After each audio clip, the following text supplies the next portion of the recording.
किसी ने क्या खूब कहा है, अगर आपको गुस्सा आ रहा है तो आप 1 से लेकर 100 तक की काउंटिंग करिए, और अगर आपको बहुत ज़्यादा गुस्सा आ रहा है तो आप 1 से लेकर 1000 तक की काउंटिंग करिए। नमस्कार दोस्तों, मैं एल के विजय आपका स्वागत करता हूं एल के विजय ब्लॉग्स में। आज हम एक नई सीरीज़, ज्ञान की सीरीज़ लेकर आए हैं, सीखोगे नहीं तो आगे बढ़ोगे कैसे। ये कहानी है एक व्यापारी की,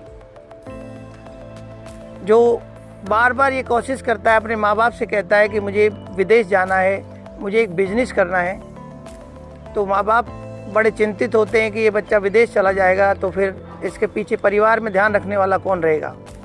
तो माँ बाप उसकी शादी कर देते हैं, और शादी के कुछ दिन बाद जब उसकी वाइफ प्रेग्नेंट हो जाती है तो वो विदेश चला जाता है। विदेश जाने के बाद वो बहुत मेहनत करता है, 5-10 साल वो वहीं पर रहता है और बहुत पैसा कमाता है। फिर उसने निश्चित कर लिया कि मैंने आज बहुत पैसा कमा लिया, अब मुझे अपने परिवार के साथ वापस जाना चाहिए। तो वो शिप के माध्यम से, समुद्र के रास्ते से अपनी कंट्री में वापस आ रहा होता है। तो उस शिप में उसे एक बहुत ही ज्ञानी व्यक्ति मिलता है, वो बड़ा उदास सा होता है। तो ये व्यापारी उससे पूछता है कि भाई साहब, आप उदास क्यों हो? आप इतने अच्छे ज्ञानी से लग रहे हो मुझे चेहरे से, फिर भी उदास क्यों हो? उसने कहा, मैं विदेश गया था अपने ज्ञान को बेचने के लिए, अपना ज्ञान देने के लिए, लेकिन लोगों ने, किसी ने भी मेरा ज्ञान नहीं खरीदा। व्यापारी ने कहा कि आपका ज्ञान बहुत महंगा होगा, इसलिए कोई किसी ने खरीदा नहीं होगा। तो मैं आपसे एक ज्ञान खरीद सकता हूँ, आप मुझे ज्ञान की बात बता दीजिए। तो उस नॉलेजेबल पर्सन ने उसको एक ज्ञान की बात बताई कि कभी भी किसी बात को करने से पहले 2 मिनट आप ज़रूर सोचिए।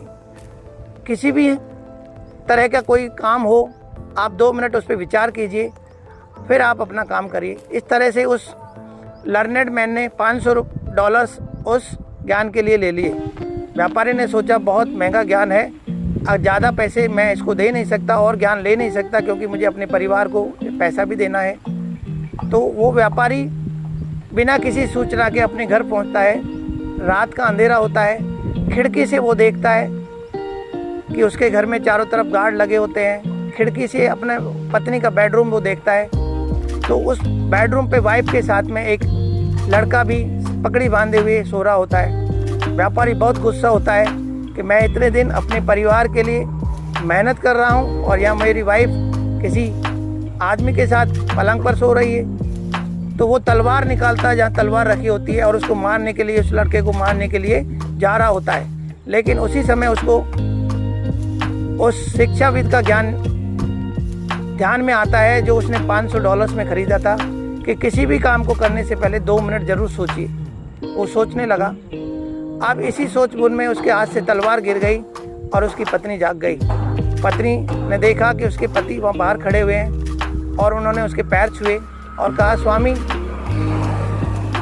जो मेरे पास सोया हुआ है वो आपका बच्चा है, आपका लड़का है, मैंने इसे लड़का बनाकर रखा है। लेकिन जैसे ही उस बच्चे की पगड़ी गिरती है तो वो लंबे लंबे बाल लड़की होती है। तो पत्नी ने कहा, स्वामी, इतने दिन से ये लड़की थी और मैंने इसे लड़के की जैसे परवरिश की थी, इसको लगे नहीं कि इसको माँ बाप का, दोनों का प्यार नहीं मिला है। इस तरह से मैंने इसकी परवरिश की है, इसको मैंने पाला पोसा है। तो व्यापारी को अपनी गलती का एहसास होता है। तो इस तरह से जब भी हम कोई काम करें, गुस्सा ना करें, उससे पहले 2 मिनट उस पर विचार करें।